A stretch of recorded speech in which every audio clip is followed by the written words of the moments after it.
welcome everyone. It really is brilliant to see so many people wanting to attend this webinar today. So this is a Good Grief Connects event on how we go about talking and planning for the end of life with South Asian communities in particular. So I'm Jamila Hussain. I'm a British Pakistani. I'm a consultant in palliative care, and I'm a researcher working in Yorkshire in Bradford. And I'm going to chair this event today. In terms of how the event will run, so we've got about an hour. The event is recorded and it will be shared afterwards. So sit back and relax and enjoy what we're going to hear. It's going to be about 45 minutes of us discussing as panel members, and then about 10 to 15 minutes of Q&A. If you do have a question, please put it in the Q&A function right at the bottom of your screen, and someone will be filtering through that, and we'll hopefully get to as many of those as possible. So let's start with introductions. So Taskin, do you want to introduce yourself? Hello, welcome everyone. My name is Taskin Salim. I'm the Chief Executive of Subco Trust, which is a charitable and voluntary sector organisation in the London Borough of Newham, and we have been involved in this project and various other projects with our partners. Usha. Thanks, Jamila. Hi everybody, I am Usha Grieve and I'm Director of Partnerships and Services at Compassion in Dying, and we've been working in partnership with the Subco Trust since 2016. And Ollie. Good afternoon, everybody. My name's Ollie, and I'm one of the researchers from the University of Bristol, and I've been working on Good Grief Connects for the last 18 months. And there's three elements to the project. We've got the Grief Hub, which is on the website, which is a series of resources for people that want to learn more about grief or find support. We've got the YouTube channel, which I encourage you all to have a look at Grief Channel, and three qualitative community projects that we're doing, one of which is what we're here to talk about today. Brilliant. And I'm going to test something out. So there was meant to be another member of the panel, Naheed. So I just wonder, Naheed, are you able to unmute yourself and introduce yourself? And then we'll try and have you as a member as we go through. If not, we'll crack on. That's fine. So we'll try Kat said that she's not here, so we'll crack on as we are. So I guess it'd be really good just to start off with Usha and Taskin for you to talk about how Compassion in Dying Subco came together and why you came together. Shall I go first, Taskin? Okay, so as I said before, we've had quite a long history of working in partnership with the Subco Trust, and that work has really evolved over the last 8 years. At Compassion in Dying, the backbone of what we do really is about helping people to make decisions about the end of their life that are right for them. And we are specialists in advanced decisions to refuse treatment, but we kind of support people across a whole spectrum of things under the banner of advanced care planning. So that might be a conversation about DNA CPR decisions, or supporting communities to consider kind of more non-clinical preferences and wishes to do with faith, culture, or where you die within an advanced statement. And it's that type of advanced care planning that we've always worked in partnership with the Subco Trust on, specifically working with South Asian elders in Newham, and that's the represents Subco Trust members. And our community work, we have sort of national services at Compassion in Dying, but our work in partnership with local communities is really about asking if advanced care planning is relevant to them, and then if it is, figuring out what we need to do differently as an organisation to provide information and support that meets their needs. And our aim really with this project that we're talking about today was to provide a safe space for Asian elders of all faiths to talk about death and dying and plan ahead for their treatment and care should they wish to do so. So Subco Trust members have told us very clearly through the work that we've done historically that whilst thinking about dying might be conceptually or culturally challenging, thinking about advanced care planning and what matters to them and what's important to them in the future is something that they've always considered important. So with that in mind, Taskin and Naheed and ourselves got together and thought about, rather than setting out with an aim to support as many people as possible to complete an advanced care plan, what we wanted to do was create a safe space for them to talk about death and dying, and enable people really to make an informed decision about whether taking part in advanced care planning was right for them. And if they did want to do that, think together about how we could help people to do so. So what sort of culturally and linguistically appropriate and accessible resources and support that we need to think about doing and think about helping others sort of locally and nationally to start doing, to enable as many people as possible to think about their end of life wishes. Taskin, what would you add to that? Yeah, I think I'll just give you a quick background about Subco, because that might give you some context in how we came about. We're a small organisation in the London Borough of Newham, and we work with Asian elders and their family carers. And so we've been going on for about 30 years now. And we work with very frail elders, but also do quite a lot of prevention programs with younger older people, as I like to call them. And how we came about the collaboration with Compassion in Dying is that we also attended the Dementia Strategy Group, which was looking at services for people with dementia, but in particular there was a big gap in services around people with from South Asian backgrounds, and there's less referrals and representation in the system. And Verena, who was a previous worker at Compassion in Dying, was one of the strategy groups, and was very interested in hearing about our experiences for people with dementia.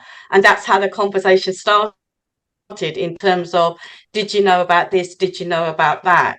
And that's how we got together and started looking about advanced planning and the issues in relation to South Asian communities, but in particular looking at how we train and support staff, residents, their families, people we work with, in actually starting to talk about the issue and starting the journey, which, as we said, started back in 2016.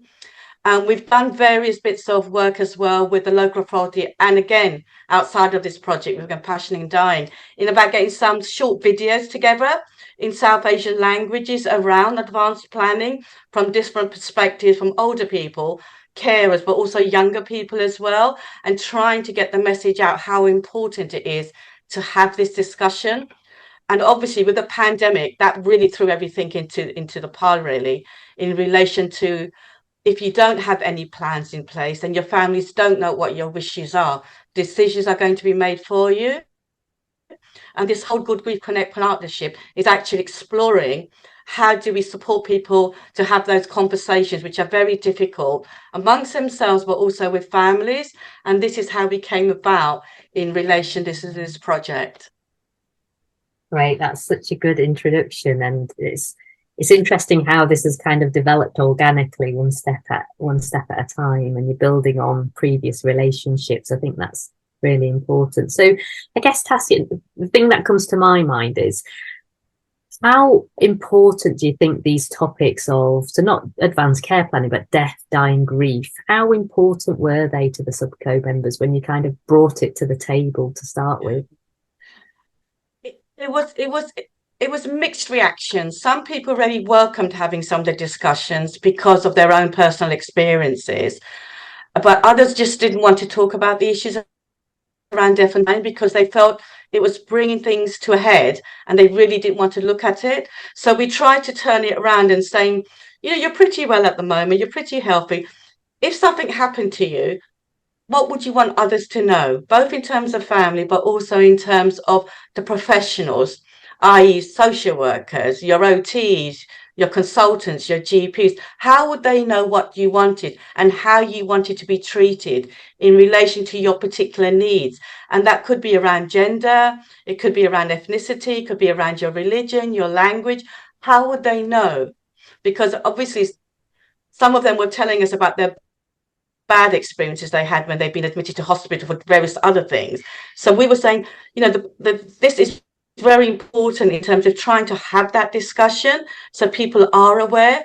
And then if there's knock-on effects in terms of, you know, support, training, then we need to look at that as well.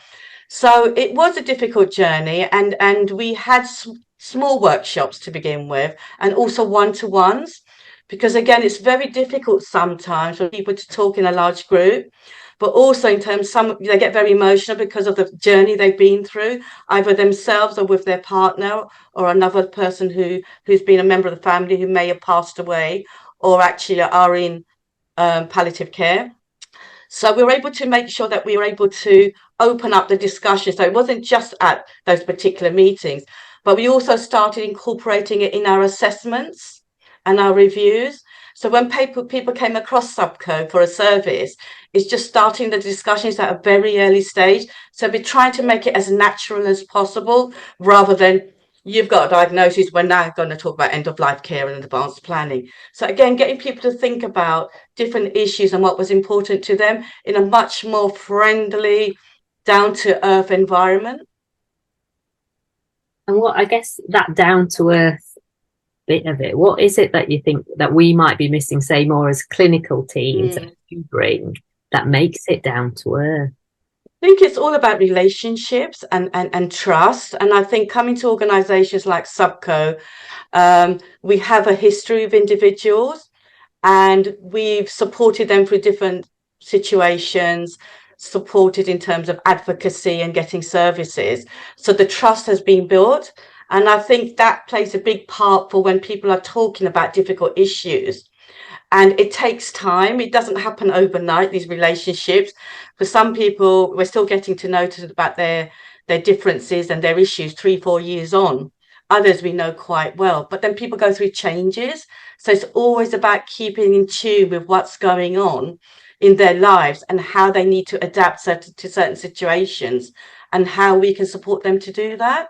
And then as advocates, if they do have appointments with consultants or GPs or diagnosis, or are worried about their financial planning or health and social care plans, we're able to talk that through them with them on a one-to-one level as well. So, really getting in there really with them and supporting them with advocacy when they want to have their voices heard with others.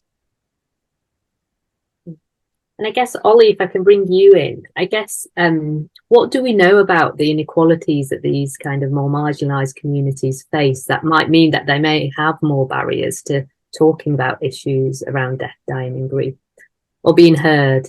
It's incredibly widespread. There's barriers in so many different levels. And one of the things that's talked about quite a bit is in terms of just systemic issues, really, and how the systems that we have are not focusing and looking and appreciating kind of the differences between people.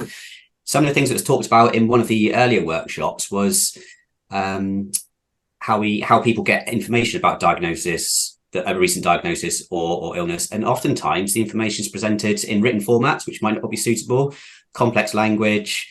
It might be online and people might not be able to access the information, and there's massive barriers from the offset for people. And that's a massive challenge, I think, just breaking down the initial steps of these sort of inequalities. So moving on to, you mentioned, Usha, about the value of advanced care planning when we're thinking about death, dying and grief. So when we're talking about advanced care planning today, kind of what are you thinking about in terms of what it is and what it isn't? Great question. So yeah, I think everyone on this call will probably agree that advanced care planning is sometimes quite an unhelpful term, because it can mean lots of different things and it can comprise lots of different things. And I think fundamentally, for me, in terms of what makes advanced care planning what it is that it's about a process and a conversation. It's not just about a form. For this project specifically, we were working with members to help them to think about what might matter to them in relation to their sort of broader care wishes. So things like faith, culture, language, what would they want someone in the future, a healthcare professional caring for them, to know about their diet, their dress, their daily routine, who is important to them? Taskin already has talked about gender. Who would you want there? Who would you want to be part of decisions that are being made? So we're talking about the kind of broader care preferences that you might typically find in something that's called an advanced statement, and less about clinical advanced care planning decisions, like advanced decisions to refuse treatment, do not attempt CPR conversations. But I think it's an important point is that although we were focusing very much on what matters to you type conversations, those conversations naturally lead to other things that are more clinical. And I think for me, that's what one of the biggest benefits that came out of having these conversations is that it gives people an opportunity to think about the sorts of decisions they might face in the future. So if we're supporting them with an advanced statement type document, although that isn't necessarily giving clinical preferences and decisions, it is helping that person to understand what might happen and the sorts of questions they might get asked. And it's helping them it opens up these conversations with family members and with doctors as well. And if I may, just picking up on your last question, Jamila, you were asking about trust in conversations and what, I think you used the phrase like what are we as clinicians, what can we be thinking about to build that trust? I think one of the nice things about this project is that it enabled us to approach advanced care planning from the perspective of what's in it for the individual, what do they want to get out of the process? Whereas I think often what happens when advanced care planning is left to sort of an acute situation is that it's very much about what do the clinicians need to know, and rightfully so, because those decisions and they are needed. But I think that helps with trust as well, is starting from the place. If you can have these conversations early enough in a safe enough place, it's about what matters to you. It's about what you want to get out of it, and what you want to communicate. And Taskin, I just wonder, from your perspective, more broadly for the South Asian community, but also Subco members in particular, what are the advantages you see around advanced care planning, but also the challenges perhaps within our communities? I think the advantage are really about people being able to reflect on what they want when they're in a situation, whether it's in health or social care, where they may not be able to make decisions for themselves because they're quite unwell, and that may be due to medication as well. So it's very important that they know and everybody around them knows what they actually want, and also that they have the right to change their mind, because that's also very important. Because in terms of when you're quite well, you make certain decisions about your life, but as you get unwell, you may want to change certain things. And that may also be about technology has changed as well. Information around medication has changed. So it's important to have that. And it's also important for them and their families to have those discussions, so they are aware about what's going on, so decisions aren't made for them. And it's also something they can take to their GP, they can take to their social worker if they have one, they can take to their consultant, or if they're admitted. Because one of the findings that we're hearing about is that people don't present until they're very late. In terms of palliative care service, it could be at A&E, so they may not have had those conversations in advance. So it's very important that we support them to get something in place, even if it's something very brief, but it's a starting for a conversation. And like many things, it takes people time to understand how they're feeling about the situation and how their families are feeling about the situation. So in many ways, by preparing themselves, it saves a lot of heartache later on when they can't make decisions and someone's got to make it for them. And then I think some of the successes have been that people are beginning to talk about it, and that is one of the big successes. When you talk about death, nobody wants to talk about it. When you want to talk about, have you made a will? Have you got lasting power of attorney? Why? I don't need that. That's for later on. And so again, just by being able to bring that into the arena is so important for everyone. And again, giving people space and time to talk about these issues with the people around them. And this journey, as we're saying, is since 2016 in terms of the overall journey that we've been involved in. But in the last 18 months, it's been much more intense. And, that's great for the people we're working with now. But what about the people that we're going to be working with in the future? And the benefits of being able to speak in South Asian languages is very, very important. So you're not using interpreters, which sometimes, things, as they say, can get lost in translation. But then also sometimes interpreters don't have the understanding and knowledge around advanced care planning. So that sometimes will probably affect how they translate information. But being able to do that, directly makes such a big difference in how people relate and have those relationships. And then taking that forward in terms of how you work strategically with health and social care services is another area that we'll talk about later on, is about where you take all this evidence and how you affect change at the end of the day. Yeah, okay. That sounds so much like there's so many layers to what you're trying to do at Subco. I'm really hoping that I can bring in Naheed now, because what I'd like to do now is start focusing on kind of how you took all that experience and consideration into developing this particular project, and the approach you took and why you took that. What approach did you take for this particular project, and why did you take that approach? I think initially it was about explaining the work, and that had to be done, obviously sensitively. They had to know that, what the work they were going to be involved in was, confidential. Nothing was, going to go out into the community, and also, it's anonymous, and we had to kind of first explain the work. Then it's about taking their consent and making them feel at ease, to become involved in this. And also, so they had to fill in a questionnaire, and I think the questionnaire, even though it was quite simple, it then also had to you getting I don't know what this slide I'm trying to see. Okay, is it better there? Sorry about that. Yeah. And I think, for the purpose of this work, people had to be kind of made to feel at ease and comfortable and understand in very simple kind of language. And, it's, talking about death and dying, is quite, sensitive, and people don't want to talk about, a lot of people don't want to talk about it, especially in certain communities. So I think it was all about, getting them to understand the process of this and their involvement and the confidentiality of this, and also, how we was going to take this forward. So initially, yes, we had the introduction to that, and then going ahead with the project in terms of doing the focus groups and the recordings. So yeah, it was over a couple of months.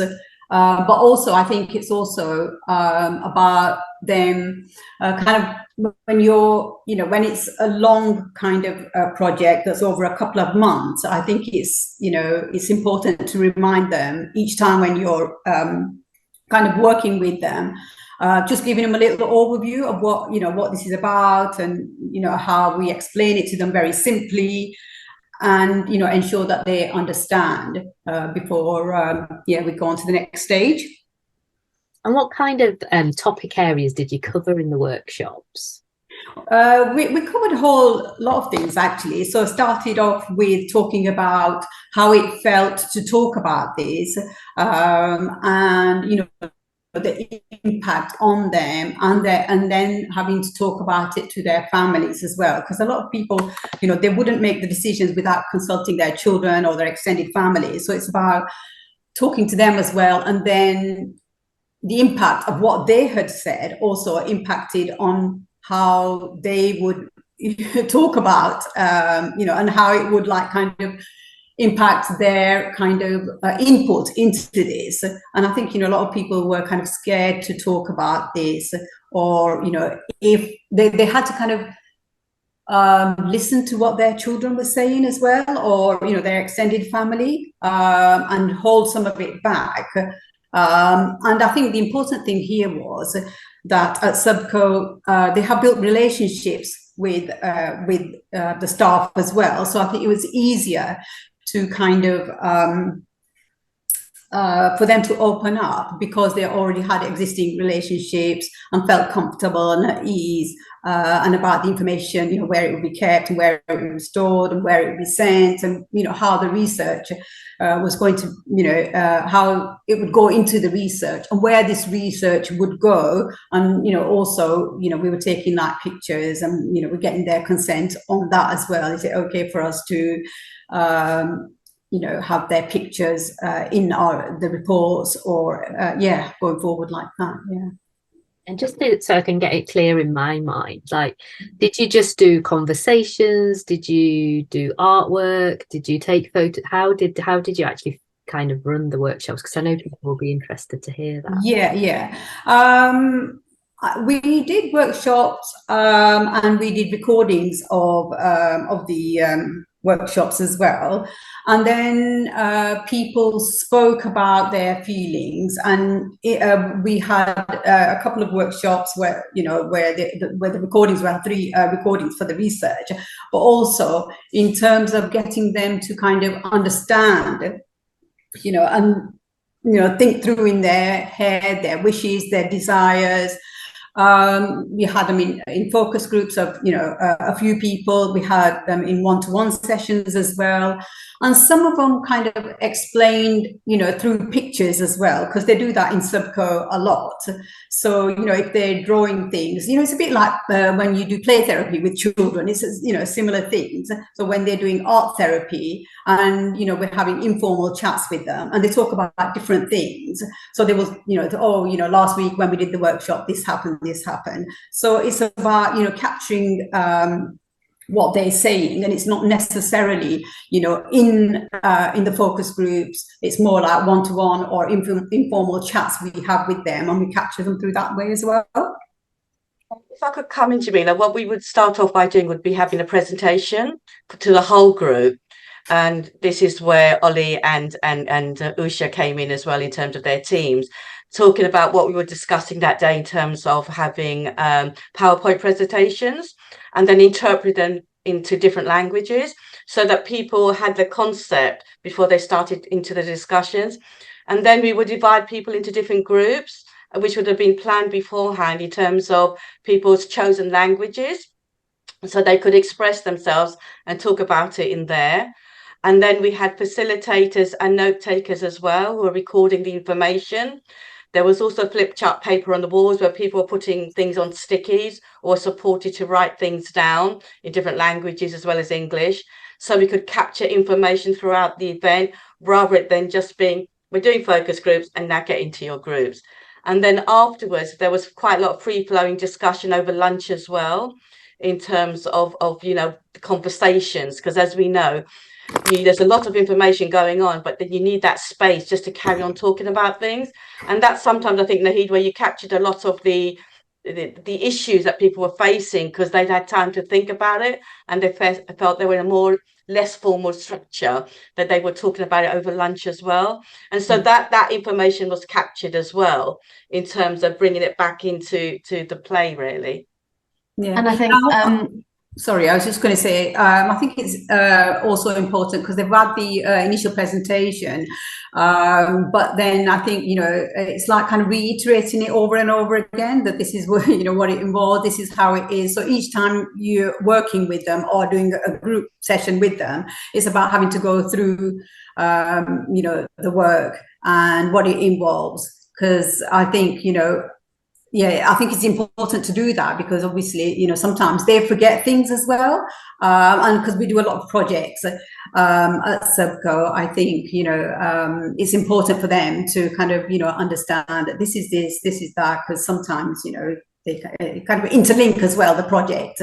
So, to make them understand that, this is this project and we're talking about this thing. And like Taskin was saying, we're doing it in different languages. And I think the language that most people kind of understand is Hindi, but also we have Bengali and Gujarati, Urdu as well. So, yeah, I think, those that spoke the Bengali and Gujarati, we were able to kind of have one-to-ones with them, and then we had the group sessions overall with the Hindi speakers as well. I think also there's it was the fantastic work that you guys were doing at Subco, that you were delivering the information, Compassion in Dying were giving the content, and it was getting translated straight away. And as Taskin said earlier on, you've got that trust, and you've got the relationship, you've got all of the family history, all the individual's history, and all of that comes together to make it really powerful and meaningful. And the other, I think the other thing to add as well is that every workshop, what was talked about was came from what members wanted to talk about. So we started off just talking about their health in the present, and you know, what their experiences were with making treatment decisions, with talking to their GP, and that threw up lots of different conversations about access to interpreters, and what format, really importantly, information was needed in, and how often videos were much more helpful than written format, and it made it really clear, you know, as a starting point for the project, that whilst we were talking about future wishes, and you know, what might happen at a time in the future when somebody became unwell, there were really real things that needed talking about and addressing in terms of people's ability to make decisions in the present, because just being, you know, completely blunt, a lot of people didn't have accessible information that met their needs just to make decisions and take part in shared decision making. And you know, there's such a disconnect between policy and reality. You know, every piece of national policy talks about shared decision making and personalised care, but that's not possible for somebody if they don't even know what their options are and can't access the right information to be able to make decisions. So that formed the starting point of the workshops.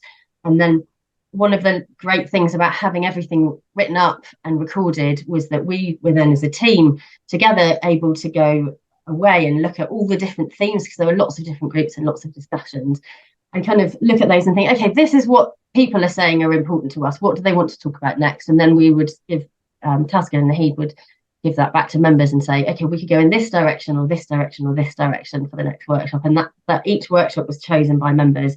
And then we also, and I'm saying this because I've noticed someone asked for it in the chat, so the next topic in the workshop was focused on what advanced care planning is and the tools and how you can do it.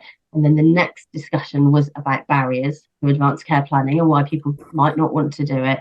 And that threw up lots around family and in intergenerational conversations, and the importance of getting family on board and how difficult it can be to talk to your family members about end of life wishes. And also a lot of, and we hear this at Compassion in Dying continually with, you know, all spectrums of different communities that we talk to, that there's a myth that I don't need to do that because my family know what I want. So a kind of understanding of the rights of next of kin to make decisions, and how that there aren't any often, and therefore why advanced care planning might be important. And then that led us to the final workshop, which was actually with family members of members.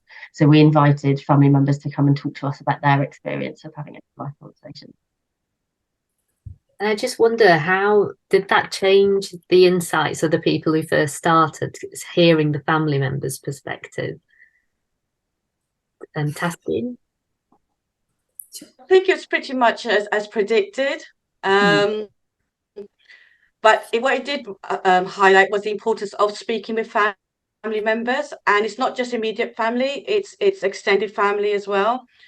Because particularly in South Asian communities, you have the nuclear family, then you have the in-laws, then you have the in-laws of the in-laws, and everybody wants to get in on the discussion. So it was important to start small, but then make sure that other people were aware.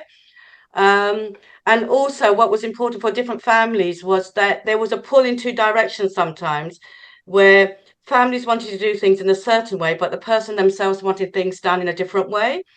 And sometimes it was important to say to families, you need to talk to them about what they want, what's best for them, and not necessarily what's best for you. Although that is an important consideration, it is about their wishes, really.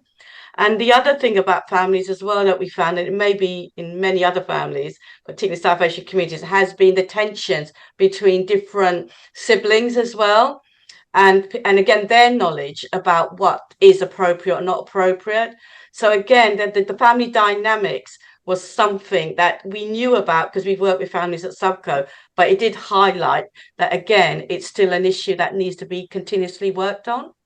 And also, I think, you know, we spoke to a few people who didn't really have any family at all, and they had close friends who would be kind of, you know, going through this process with them. So, you know, they had trusted friends who, you know, they said to them, well, you know, if something happens, you know, would you be able to, you know, do X, Y, Z for me? So I think it's family and it's also friends as well.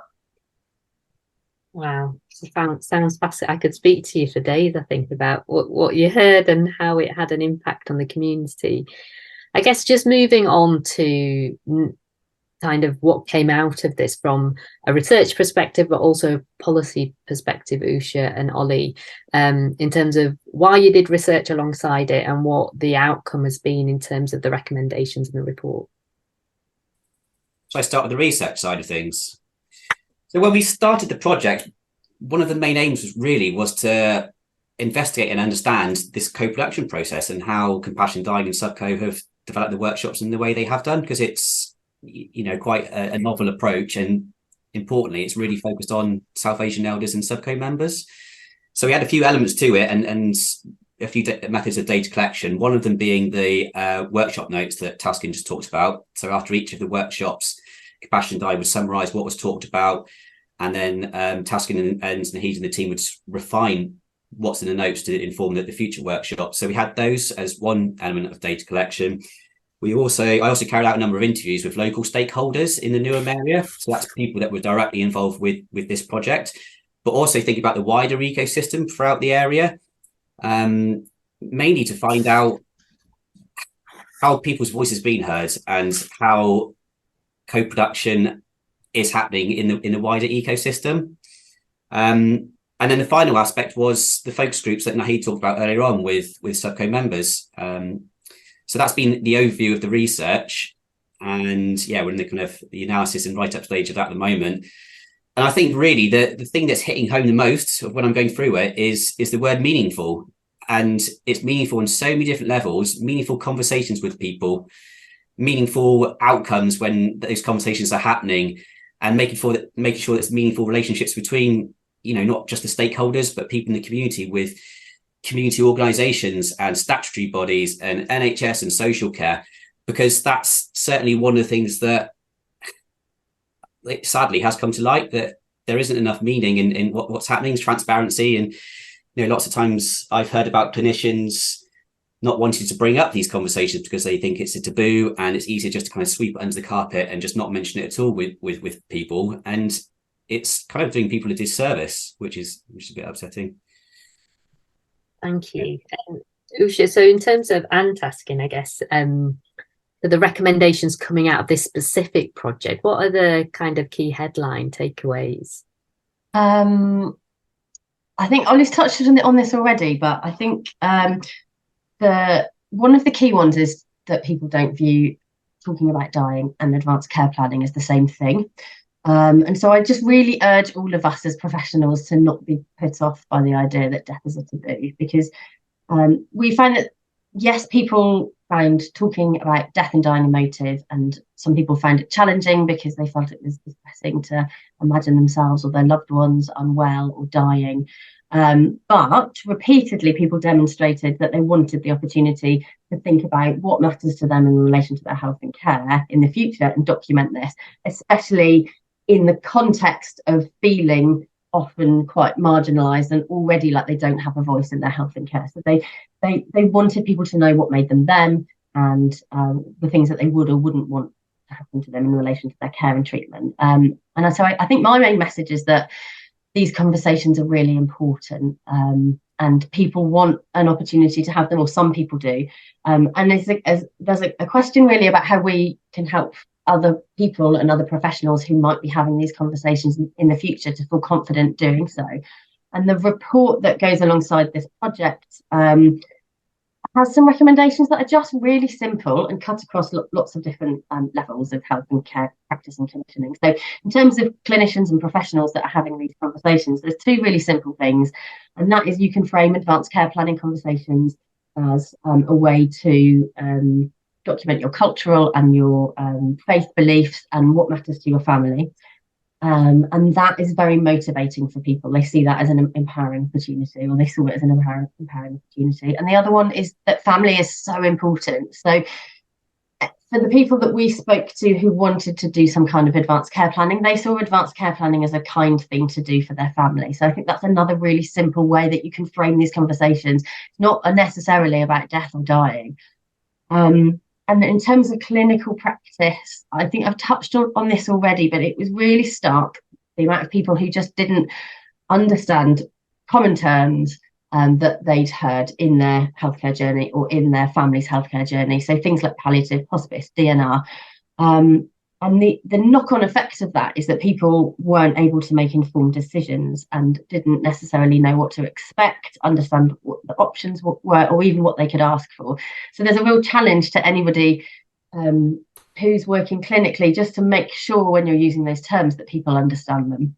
And then in terms of commissioners and service providers, I think providing access to interpreters and translated materials is key.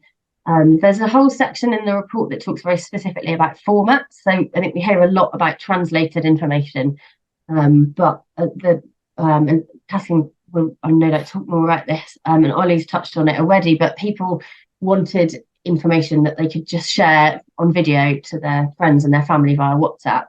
They didn't necessarily want a leaflet to take home from their GP. So that's a really important consideration as well. And finally, for me, I think that you can produce the best information in the world, but you can't get away from the fact that for some people, a conversation alone is not enough. So if we want to give people the opportunity to reach the end of their life with an idea about what they would or wouldn't want, and that be planned, then there also has to be meaningful financial investment in support from for people to do advanced care planning properly in a considered way with enough time to have those meaningful conversations. And you can't rely on the voluntary sector alone to solve that. Thank you. And you totally agree with everything, obviously, Usha has said. And I think also the important thing is how we take this back out strategically into different arenas. For instance, at Newham, we have what's called an end-of-life care board, a partnership. So again, taking this back then, that includes voluntary sector, the PAVE sector, social care and the health services coming together to look at how to improve services around this area. So again, taking this report back and using those recommendations as a stepping stone in terms of changing practice and understanding. And also in terms of for Subco is to look at how we carry on continue the one-to-one and group support work that we're currently doing, so it doesn't disappear just because the project ends. We've already, as I mentioned earlier, integrated it into our daily work. So that's one way of doing it. But in terms of long-term casework and support, we will look at how we can do that. And the other important thing for us that we need to take this report back to our members and to be able to celebrate the fact that they've been able to have their voices heard.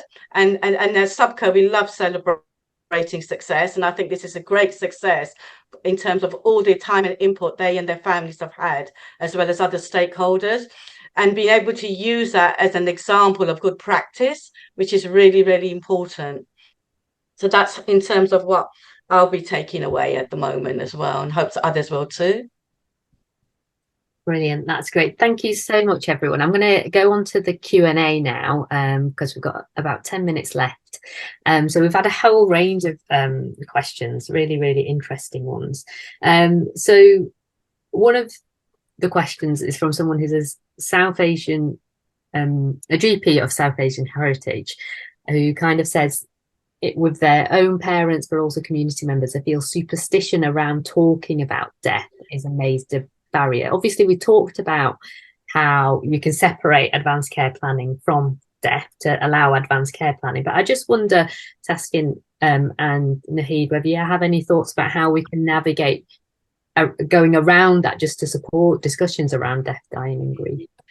I mean, thinking most of the South Asian religions that we've come across, there is a very strong concept of death and preparation for death. And I think it's there, but it's also how you use that information to support people to have those discussions. So one of the things we have done in Newham is talk to the chaplaincy, which is linked to the different hospitals as well, trying to get that stop being a taboo as much as it is, but actually saying particular regions talk about death in this way, and how do we get the message over into layperson's language, and how do we incorporate that in the way that we go forward. So it's identifying individuals who you can then refer people to talk to from their perspective, which is very important. and also can come into organisations as like ours and talk to individuals as well from different religious perspectives. So although it's a taboo, it's also about preparation, which is so important for individuals. Have you got anything you want to add to that? You don't have to. No, obviously I agree with Taskin, but also I think, because at Subco, we have all faiths. So, service users are, kind of well informed, but they get the chance to talk to each other. So there's kind of the understanding of different religions, different practices, talking about death and dying, and they also talk about when they have conversations about this person died, they did this person died. And also we've got close links. There's a good one quite close to Subco, so quite a lot of the our service users go there, and then to the mosque. So they have those conversations regularly, in groups or one-to-ones. And I think, with this project and, having the chance to talk to their families and get the word out there, I think that's been a positive thing. So I think we just carry on the work. And yeah, it's been really good, actually, in terms of how the word has been spread about this and about getting people to think about advanced care planning and thinking about death and dying and how people cope, and talking about to families and friends. So yeah, it's great work. I think that's a really important thing, that lots of these conversations, it's not about a formal session where we're going in and talking about these topics. It's an organic thing. And Taskin and Nahida talked about the fact that it's you have a conversation during a workshop and then it gets revisited later on as the week goes on, and it is that organic approach rather than it being a full-on sit down, let's talk about these really hard topics.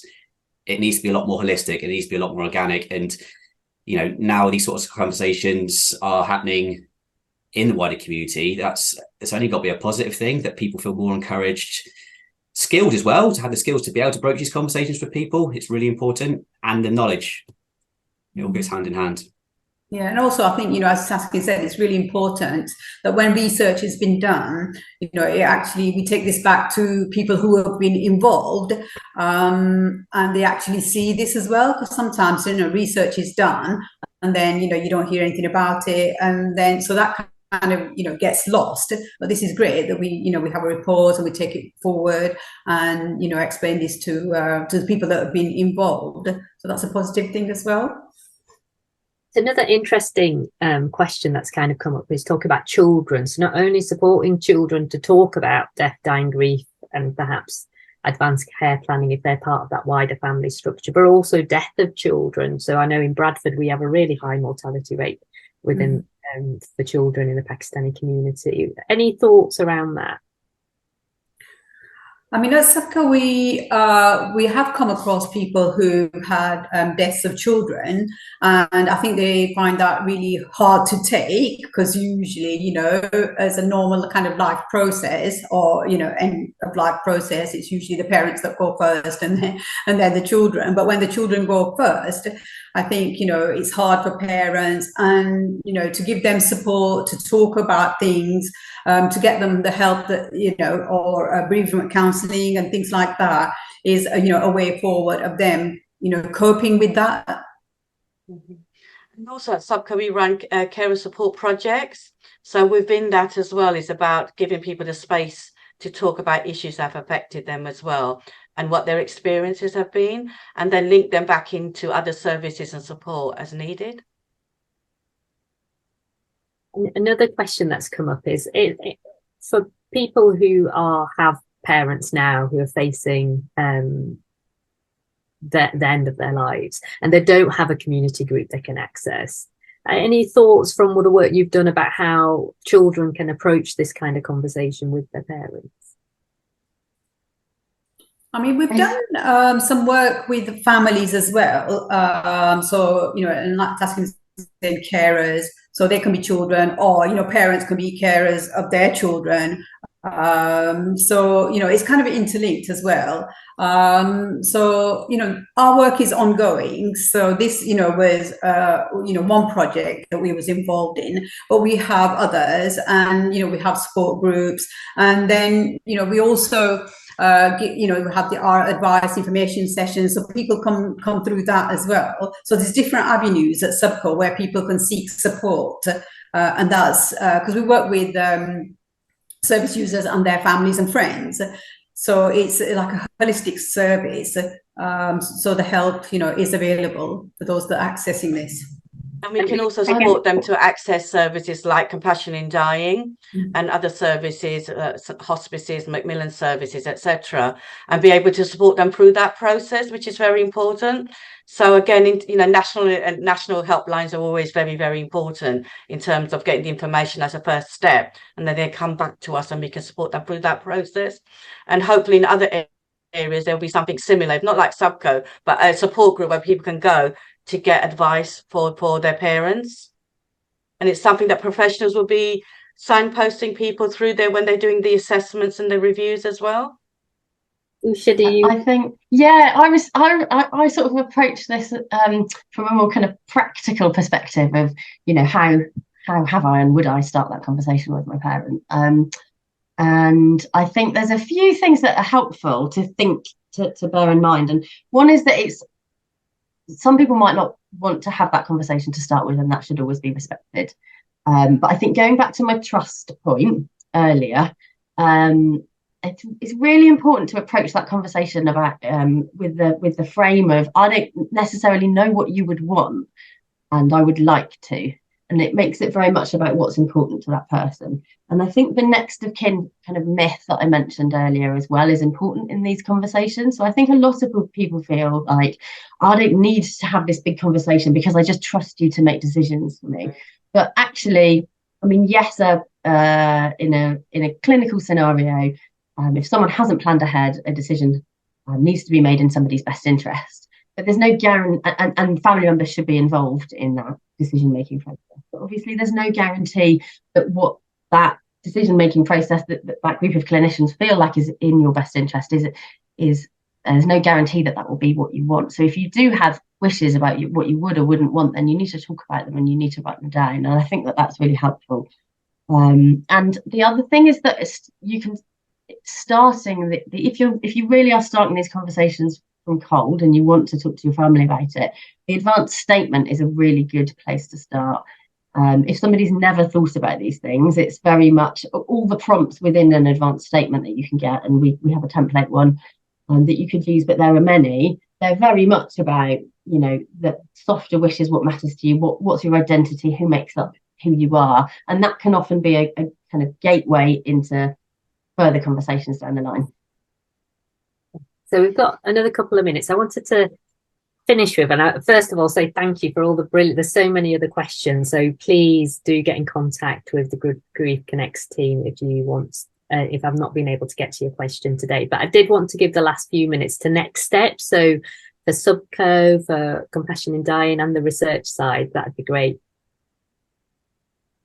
So tasking. I think in terms of next steps, really, is to continue this relationship, which is really, really important in terms of, we've launched the report now. What do we do next with it? Use it as a tool to make sure it's shared as widely as possible, and the learning from it in our different arenas, both locally and nationally as well. And then going back and finding out how we can adapt some of the work that we've been doing at Subco in relation to the report's findings, but also in relation to much wider issues as well. And then identify the training needs. And when I say training, it's about training and learning for all the different stakeholders that we've spoken about today, whether they're clinicians, residents, families, carers, other voluntary and community faith sector organisations, about how we can use this report and work together in enhancing the experiences of the people that we work with. Usha? So we are soon to publish 2 videos that we're doing in partnership with Subco on that will be in community languages on the benefits of advanced care planning, and also about best interest decision making and how that works, so that people can share that with on WhatsApp or whatever messaging services they use. I totally echo what Taskin said about training. So there's a big point for us around, I know we've talked a lot about conversations in this conversation today, and there's something important for us about taking this work forward and thinking, what can we do to help everybody who might be having this conversation from a professional perspective to feel confident doing that, and to make sure that those voices of Subco members are heard in commissioning and at a local and national level as well. And Ollie, we'll give the researcher the last thing. Yeah, so there'll be the academic paper side of things and report as well. But above all, the heart of it really is sharing how this works, like the whole co-production process and the amazing work that both organisations will be doing and the wider kind of ecosystem in Newham, and really trying to bang the drum about this way of working and how co-production is a really good way of like helping people in the community. That's my my to-do list for the next few months. Great. Well, thank you so much. This has been so interesting, and thank you, Naheed, for making all that effort to get here. It's so fascinating hearing your perspective as well. I think Lucy and the team have put the links into the chat, and I'll finish by just saying thank you to everyone and have a great rest of the day.